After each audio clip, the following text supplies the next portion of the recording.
Yeah. It is affordable, really? When people have to pay over 25, 30 years? And you know something? When a couple has to wait 5 to 6 years for a BTO, what happens? They move together, they move in together as a family unit later in life, don't they? That means they will have children later in life, right? No one is as brave as a Hui Hui, who has told you that before 30 she wants to have 4 children.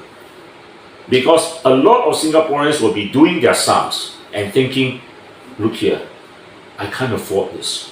It's not only housing, it's not only the rising inflation on food and fuel. What about childcare? What about other costs? You know, if we are such a rich nation, I say this, our most important task, and I have said this many times before, is to raise our TFR to well above 2. We are a long way away from that. But it can be done. It doesn't mean that every advanced country has to have such a poor TFR.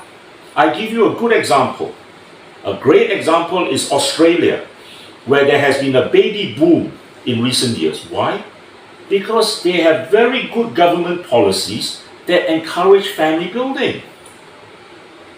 On the other hand, the PAP, Indrani Raja, comes out once in a while and tells you, oh, we've got all these policies to help Singapore families have more children.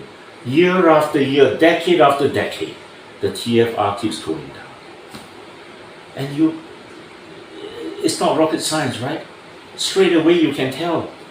It is because of a failure of government policies. Alright?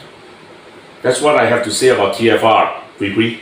But, my friends, I hope you don't forget the number behind and please contribute generously to Hui Hui's legal fund. Okay? And Hui, 4 children. How do you manage to get 3 babies in 4 years? Share your secret with Singaporeans so that the government can learn from you and try to lift the, TFR. I think the main thing, first of all, I think one thing very important from his speech that I want to add is that the median age of first-time mother in Singapore is actually 31 years old. So when I go out, I'll be younger than half the mothers out there every time I bring my children out. And that is for first-time mothers. So first-time mother is 31. So those family whereby they have more than 1 kid, right? That parents is like, some of them almost 40. Then there are also, in the news we see celebrity giving birth at 50 years old. So that is actually a very sad thing because when you are older, your sperm quality drop. Then when your sperm quality drop, that's when you have children with issues. Which also explains why nowadays, I think it was also published in the news, they say that Singapore happen to have a lot of kids with a lot of different kinds of allergies. And this kind of things happen is because the parents are old. So when the parents are old, the children that they produce are of a lower quality. Yeah. And Lee Kuan Yew is like, he believes in eugenics. So, yeah, that explains a lot of the situation. And the government is the one who say that, Singaporeans are the one who don't have initiative, their brain cannot think better than foreigners. That's why foreigners can be there to steal your lunches. So the reason why people have the ability to take away things from Singaporeans is because Singaporeans let them take away it in the first place. If the government tell you to stop at 2, you say, no, I'm not going to stop at 2. If I stop at 2, then you are going to ask the foreigners to come in. Then the thing is, Singaporeans keep reproducing and foreigners won't come in the first place. And if foreigners are here to come in, we are not saying that, okay, foreigners cannot come in. And in fact, the foreigners come in, they have to be separated from their families in their own country as well. And even those who come in successfully, how come there are so many PRs and so many people holding work passes? It's because maybe they have one family who is in the family tree, there is only one person who is a doctor. And that person happened to become a Singaporean.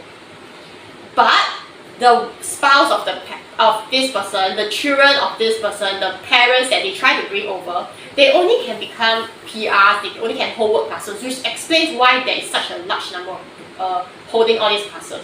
And how do I know? Because I bring my children to to see doctors, and the doctors always tell me, oh, you know, y'all are very lucky, your whole family Singaporeans, right? So y'all get the subsidized rate. My family, right, we also pregnant, but then we have to pay PR rate. Then I was like, I thought you are Singaporean. Then, yeah, but my spouse cannot become a Singaporean.